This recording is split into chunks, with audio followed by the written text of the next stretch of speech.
এরপরে প্রশ্ন হলো জমি বন্ধক রাখা কতটুকু জায়েজ? জমি বন্ধক রাখা জায়েজ আছে, এটা কোনো নাজায়েজ কাজ না। মুশকিল হলো জমি বন্ধকের শরঈ পদ্ধতি আমাদের সমাজে খুব একটা বাস্তবায়িত হয় না। ধরুন আমার কিছু টাকা দরকার, আমার কাছে জমি আছে, আমার এই জমিটা আমি ওনার কাছে বন্ধক রাখলাম, বন্ধক রেখে ওনার থেকে টাকা নিলাম। এটা হলো মূলত ধার নেওয়া। আমি ধার নিয়ে আবার টাকাটা দিতেও পারি, নাও দিতে পারি, টালবাহানা করতে পারি। সেজন্য যাতে এটা করতে না পারি সেজন্য জমির মূল দলিলটা তার কাছে জমা রাখলাম। যদি আমি ঝামেলা করি, এটা জমি বলে কোনো কথা না, একটা মোবাইল ফোন জমা রেখেও টাকা ধার নেওয়া যেতে পারে। যে আমি যদি গড়িমসি করি তাহলে উনি এলাকার মান্যগণ্য মুরব্বী, চেয়ারম্যান, মেম্বার, এলাকার ইমাম সাহেব, মুরব্বীদের মাধ্যমে বিচার সালিশ করে ওই মোবাইল বিক্রি করে ওই জমি সেটা বিক্রির উদ্যোগ নিয়ে বা যে জিনিস হোক সেটা বিক্রির উদ্যোগ নিয়ে উনি ওনার টাকা আদায় করতে পারে যাতে কোনো ঝামেলা করতে না পারে। এই বন্ধক গ্রান্ট হিসেবে মূলত বন্ধকের এই সিস্টেম ইসলাম দিয়েছে। কোরআনে আল্লাহ তাআলা বলেছেন জায়েজ আছে।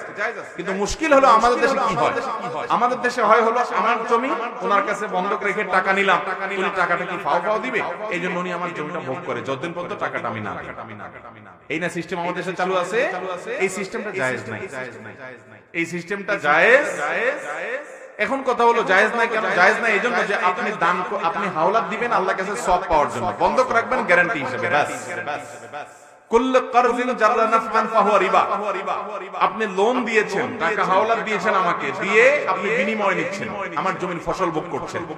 এটা আপনার জন্য কি হবে না? জায়েজ হবে না। সমস্ত উলামা একরাম এটা জায়েজ নাই। তাহলে এখন কথা হলো যার টাকা দরকার সে তো এরকম নিঃস্বার্থ টাকা দেওয়া মানুষ দুনিয়াতে পাবে না। আজকাল সবাই এত স্বার্থপর, থুতু ফেলতেও চিন্তা করে থুতুটা কোথা ফেললে আমার স্বার্থ হাসিল। ঠিক না ভাই? ঠিক এরকম স্বার্থান্ধদের সমাজ আজ হয়ে গেছে। তাহলে এখন কি করব? এই ক্ষেত্রে আমাদের যেটা করতে হবে, প্রথমত একটু কৌশলে আমি কাজটা করতে পারি যে ঠিক আছে আমি জমিটাকে ভাড়ায় দিলাম, জমি বন্ধক না, আমি কি দিলাম? ইজারা, মানে ভাড়া, ল্যান্ড ভাড়া দেওয়া যেতে পারে যে আমার জমি আপনাকে ভাড়া দিলাম।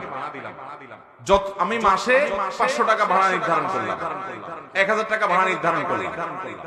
যতদিন পর্যন্ত আমি এই ভাড়ার চুক্তি ভাঙতে না চাই, অর্থাৎ আপনার টাকা ফেরত না দিই, ভাঙতে না চাই, ততদিন পর্যন্ত ভাড়া বলবৎ থাকবে। আপনি আমাকে 2 লাখ, 4 লাখ, 5 লাখ, 10 লাখ টাকা যেটা দিলেন ওটা হলো ভাড়ার অগ্রিম। তাহলে মাসে মাসে সেই ভাড়া থেকে কাটা গেল।